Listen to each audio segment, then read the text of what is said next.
Olá, investidores, sejam muito bem-vindos ao meu canal. Eu decidi abrir aqui também no YouTube para poder trazer um pouco mais de conteúdo do que eu atualmente consigo trazer no Instagram.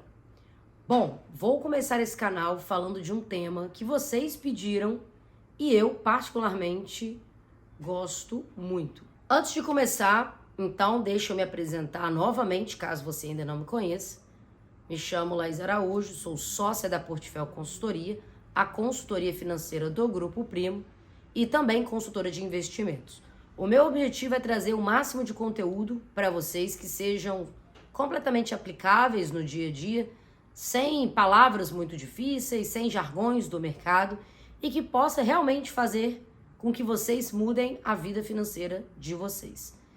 Se quiserem conversar sobre consultoria, eu vou deixar um link também na bio do canal, para que vocês entrem em contato com a Portfel, consequentemente comigo.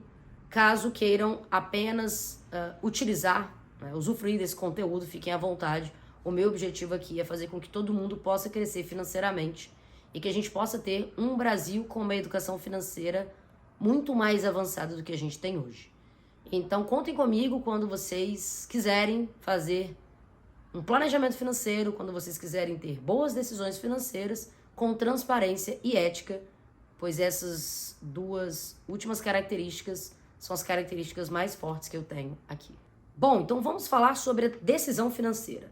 Sabemos que é muito comum rolar o feed e a gente ouvir pessoas falando: venda seu carro, viva de aluguel, não tenha casa própria. Eu sou contra esse tipo de recomendação generalista. Eu acredito que cada pessoa tem uma decisão particular a ser feita. Cada um tem a sua necessidade, cada um tem suas crenças, cada um tem seus desejos e cada um, obviamente, tem sua condição financeira. Então, quem sou eu para julgar e dizer o que você deve fazer com o seu dinheiro? Mas eu quero te contar o que eu decidi e por que eu decidi. Há muitos anos eu venho pensando sobre a decisão de ter carro ou não. Desde que eu tirei carteira, desde que eu tenho ali minha CNH e que eu comecei a trabalhar, eu tenho carro. Para mim sempre foi sinônimo de comodidade, acho que isso é muito cultural do brasileiro, não querer depender de transporte público. Como eu tinha condição de ter um carro, de custear todos os custos que o carro tem, sabemos que além do carro tem outras coisas que a gente precisa pagar, eu optei por ter um carro. É uma decisão, obviamente, financeira, mas também é uma decisão que me trouxe durante muito tempo um certo conforto. Mas chega num ponto que a gente tem que ser honesto. Nós precisamos parar e pensar se aquela decisão financeira realmente está alinhada com os nossos objetivos de curto, médio e longo prazo. Chegou um ponto, então, que o carro para mim já não era mais um conforto, mas sim um luxo. Eu já usava ele pouco. Eu tinha um carro que eu gostava muito, que era um Audi Q3, então estou abrindo aqui o modelo para vocês também. E a decisão de não ter carro não tem nada a ver com trocar por um carro mais barato ou buscar alguma economia nesse sentido, mas sim o fato de ter um automóvel não fazia sentido para mim. Primeiro porque hoje existem várias opções de transporte. A gente tem táxi, a gente tem Uber, a gente tem opção de carro por aluguel, caso seja necessário. Segundo que durante a semana eu tenho uma modalidade de trabalho, seja no escritório, seja remoto, que eu não preciso de carro para me deslocar com certa frequência até o escritório. Terceiro, aos finais de semana e feriados, muitas vezes a gente gosta de sair, tomar um drink, um vinho, e isso invalida a decisão de ter um automóvel. Eu já utilizava de veículos de aplicativo para isso, então o carro ficava ainda mais tempo na garagem.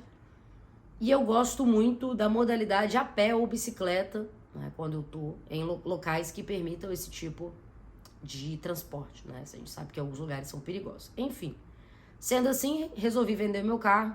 Aproveitei que estamos em um momento que os carros usados ainda estão valendo mais do que deveriam. A gente sabe que o carro ele deprecia com o tempo, ao contrário dos imóveis que valorizam. Então, tomei essa decisão, vendi o carro, eu liquidei o meu carro e com isso eu vou começar a investir esse valor. O que eu gostaria de pontuar aqui? Essa decisão, de forma alguma eu quero te influenciar a vender o seu.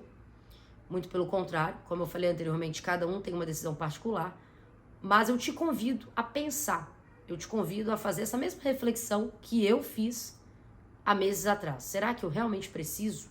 Faz sentido para mim ter um carro? Quais são os custos envolvidos? IPVA, manutenção, possíveis batidas, arranhões, seguro, enfim, outras coisas que a gente pode agregar aí no portfólio, como, por exemplo, uma modificação que você quer trazer no carro, e o preço do próprio carro, que deprecia principalmente se você financia. Não era o meu caso, mas a gente sabe que muitas pessoas compram um carro financiado. O que ele te traz de ganho? Né? Essa é uma avaliação que toda família, toda pessoa deveria fazer. Qual o conforto que eu tenho versus qual o gasto que eu tenho. Mais uma vez, quero dizer que isso é uma decisão extremamente pessoal. Eu, inclusive, penso em ter carro no futuro. Tá? Eu não descartei, mas o momento, para mim, hoje, não fazia muito sentido. Tá? Ponto. Então, vamos para a parte 2. Bom, vamos lá para a parte 2, onde eu montei a minha carteira e vou explicar para vocês como funciona. Eu vou aplicar em 10 aportes, ou seja, eu farei 10 aportes com o dinheiro do automóvel durante 10 meses, um aporte por mês. E ao final de 10 meses eu teria aplicado todo o valor do automóvel, tá? A ideia aqui é mostrar só essa carteira para vocês. Eu tenho minha outra carteira, obviamente, mas eu quero expor essa carteira para mostrar para vocês como que funciona a gente seguir a nossa alocação estrutural sem correria, sem pânico, porque se o mercado caiu, agora eu tenho que comprar, se o mercado subiu, agora eu tenho que vender. Nada disso. Farei alocação estrutural seguindo o meu asset allocation, independente do que aconteça. Ou seja, todo mês eu vou abrir no mesmo dia, ali próximo ao dia 20, 22, a minha corretora, a minha conta na corretora, e vou fazer as devidas compras de acordo com o rebalanceamento e com o asset allocation que eu defini. Quero mostrar para vocês que asset allocation funciona, quero mostrar para vocês que market timing, no longo prazo, vai te trazer muito mais prejuízo do que ganho. Então você não tem que ficar procurando agulha no palheiro, mas sim comprar o palheiro inteiro. Por isso que vocês terão também a informação de que eu utilizarei ETFs nessa carteira, sempre que der. Né? Algumas vezes a gente não consegue utilizar ETFs porque eles não são replicáveis para tudo, ainda, infelizmente. Bom, vamos lá. Coloquei a carteira aqui para mostrar para vocês. Vou olhar aqui minha colinha. Teremos aqui nessa carteira 30% de renda fixa Brasil. Esses 30% serão divididos em 15% renda fixa CDI, pós-fixado, 10% renda fixa inflação, 5% renda fixa pré. Então, pós-fixados são títulos atrelados ao CDI, inflação ao IPCA+, e pré são aqueles títulos pré-fixados que a gente já sabe quanto que eles vão pagar no vencimento. Aqui eu escolhi títulos com mais liquidez, tá? Eu não quero deixar esse valor preso por muito tempo. Não tenho nenhum motivo específico, simplesmente montei dessa forma. Vale dizer que para renda fixa a gente não tem ETF, então aqui eu vou utilizar ETF ainda, né? Que se consolide. Então aqui eu vou utilizar os bancários, tá? Sempre que for possível vou utilizar fundos de títulos. Claro, desde que a taxa de administração seja baixa, que o fundo entregue mais do que eu escolhi um título só. Fundos diligenciados, fundos que a gente analisa. Então essa foi a minha escolha, tá? Seguindo aqui na nossa rodinha, eu tenho 10% de multimercado. Classe essa que são fundos mix, né? Como se fosse uma salada mista com várias operações que um gestor pode fazer. Ele pode operar juros, commodity, moedas, renda fixa, renda variável, enfim. Cada gestor tem sua estratégia. Para multimercado eu vou delegar para o gestor. Lembrando aqui que a gente tem que tomar muito cuidado com essa classe, tá, pessoal? Existem vários fundos bons no Brasil, mas também muitos fundos ruins. Então, sempre que for escolher o seu multimercado, tome muito cuidado. Seguindo um pouco mais, 10% de imobiliário, que eu entrarei através de fundos imobiliários diretos. A gente ainda não tem um fundo imobiliário no Brasil que seja tão eficiente para investidores não qualificados, como é o caso dessa carteira. E aqui eu vou escolher a carteira do Grupo Primo, carteira do nosso analista no grupo. E obviamente, alguém que está estudando todos os dias os fundos imobiliários. Não faz sentido nenhum eu escolher se eu posso ter alguém fazendo essa escolha por mim. 15% em ações Brasil. Aqui também não vou fazer as escolhas das minhas ações, também não vou deixar um gestor fazer, porque aqui eu já tenho ETFs eficientes. Então vou entrar através de ETFs, ou seja, índices, fundos de índices passivos, que tem um custo baixo e uma grande eficiência e liquidez. E por fim, 33% em exterior, renda variável e renda fixa.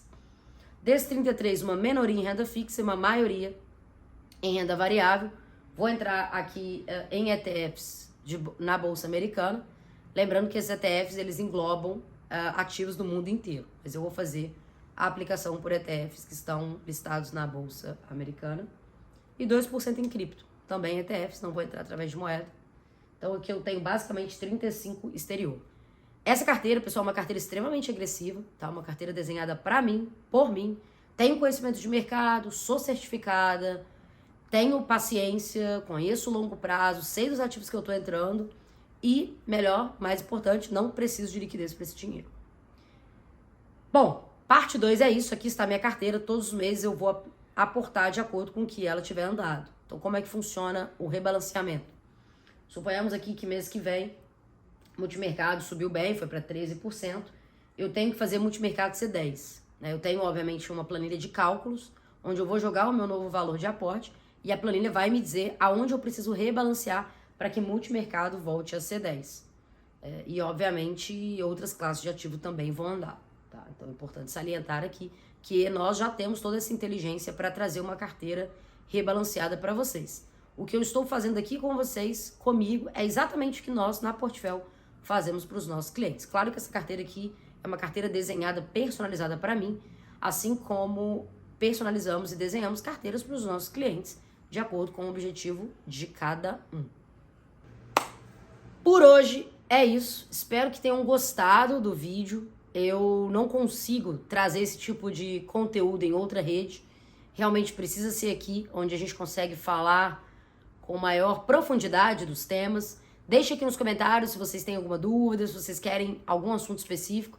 Vou deixar também meu Instagram, onde vocês podem falar comigo através do direct. Eu faço o máximo para responder todos, deixo sempre uma caixinha de perguntas.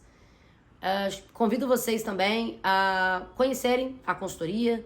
Para quem não conhece, sigam também o perfil da consultoria, conheçam um pouco mais do nosso trabalho.